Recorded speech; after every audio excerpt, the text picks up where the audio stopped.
Hi guys, how you going? So back at the start of November, I came across a very interesting research document that I have been wanting to share with you.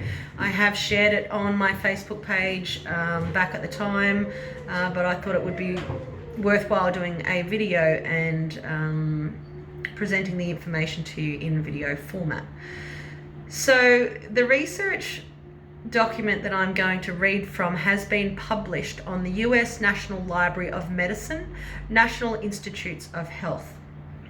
It was published on the 3rd of February 2021, and the people involved with putting this research paper together are people that are from the Department of Applied Economics, History and Economic Institutions and Moral Philosophy, Social and Legal Sciences faculty, Rey Juan Carlos University in Madrid, Spain, the Faculty of Social Sciences and Humanities, Universidad Autónoma de Chile, in Chile, and also the Department of Business Economics, Applied Economics 2 and Fundamentals of Economic Analysis, Social and Legal Sciences faculty, Rey Juan Carlos University in Madrid, Spain. Now, the document I'm going to read from is a very large document. I won't be reading the entire thing, otherwise this video will go for about an hour. So I'm just going to highlight the main parts that link to the so-called leaked document that was provided to the German government in terms of how to create mass hysteria regarding the COVID-19 pandemic.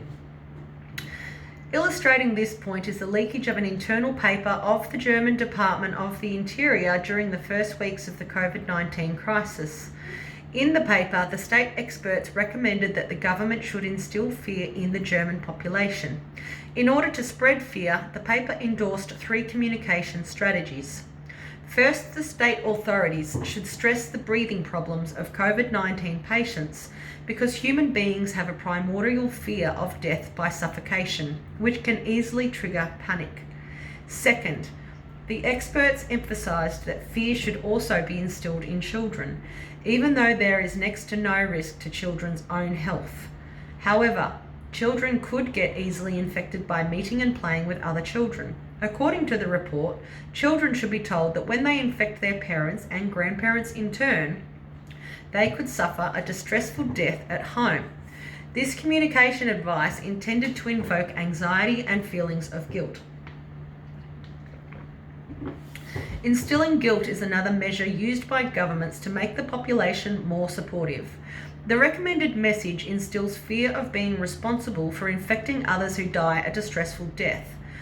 Third, the German government was advised to mention the possibility of unknown long-term irreversible health damage caused by a SARS-CoV-2 infection and the possibility of a sudden and unexpected death of people who were infected. All these communication recommendations were intended to increase fear in the population. Fear at the end is an important foundation of a government's power. As Henry H. Mencken put it, the whole aim of practical politics is to keep the populace alarmed and hence clamorous to be led to safety by an endless series of hobgoblins, most of them imaginary. The overreaction of government to a perceived threat then fosters anxiety. So we're now going to refer to document number 101, which is the leaked document that was provided to the German government to help them in regards to providing advice at the start of the pandemic. So I'm going to start reading from number 4, Conclusions for Action and Open Communication. I should just let you know as well, if you want to retrace the same steps that I have gone through to come to the same conclusion, so you'll go into the initial link that I will provide. In that link you need to do a Control Find or Control F on 101. You'll find 101 is a document that is linked within there. You'll need to download that or open that up, and when that opens, it's going to open and it's going to be written in German. So what I've actually had to do is I've had to run that document through a translation program, so I could translate that to English, so I could then go into the document and confirm for myself, as per what the research paper said, that yes, this leaked document says these different communication strategies in it. I couldn't confirm that for myself until I was able to translate the document to English. I have done that, and alarmingly, I have come up with the same conclusion. So number 4, conclusions for action and open communication. 4A, clarify worst case, ! We need to get away from communication that is centered on the case mortality rate. At a case mortality rate that sounds insignificant in terms of percentage and affects the elderly in particular, many people then unconsciously and unacknowledged, well, this is how we get rid of the old ones, ours drag down economy, we're already too many on earth, and with a little inherent happiness a little earlier. These mechanisms have been safe in the past, contributing to downplaying the epidemic. In order to achieve the desired shock effect, the specific effects of a breakthrough must affect on human society should be made clear. Many seriously ill people are taken to hospital by their relatives, but rejected and die in agony at home, gasping for breath. Choking or not getting enough air is a primal fear for every human being. The situation in which there is nothing you can do to help pending relatives too. The pictures from Italy are rend, R-E-N-D. And obviously hasn't translated that word properly. Don't know what that was meant to mean. Maybe it's better, I don't know. Number 2, children are unlikely to suffer from the epidemic. False. Children will easily get upset, even with exit restrictions. Example, with the neighbour's children.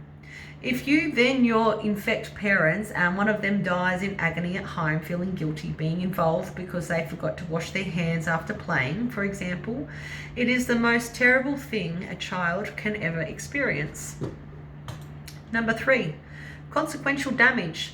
Even if we only have reports on individual cases so far, they are drawing but an alarming picture. Even apparently healed people can, after a mild course, apparently experience relapses at any time, which then suddenly end fatally due to heart attack or lung failure because the virus makes its way to the lungs or heart unnoticed. These may be isolated cases, but they become like the sword of Damocles all the time, hover over those who were once infected. A much more common episode is monthly and probably years of fatigue and reduced lung capacity. Like this has been reported many times by SARS survivors and is now the case with COVID-19, although the duration, of course, cannot be estimated yet. Interesting thing at the very end of this statement is it says, in addition, it should also be argued historically according to the mathematical formula. And the mathematical formula is 2019, as in the year 2019, equals 1919 plus 1929. One only needs to visualize the figures presented above with regard to the assumption the mortality rate more than 1% with optimal healthcare, i.e. well over 3%.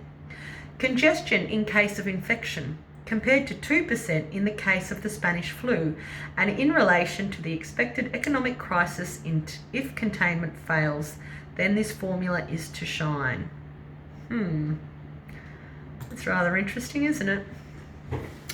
Anyways, that's the information that I wanted to share with you guys. I'll leave it up to you to connect the dots for yourself and be able to start making some decisions for yourself. But I just want to point something out to you guys.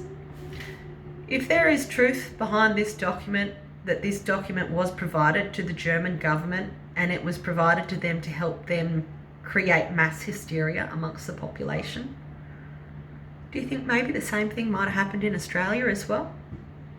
And would anybody who works in the Australian government have the balls to go and have a bit of a hunt around and see if they can find a similar document? That's where I'll leave you guys for the day. I hope you're all doing well. Much love and light, and I'll talk to you again sometime soon. Peace.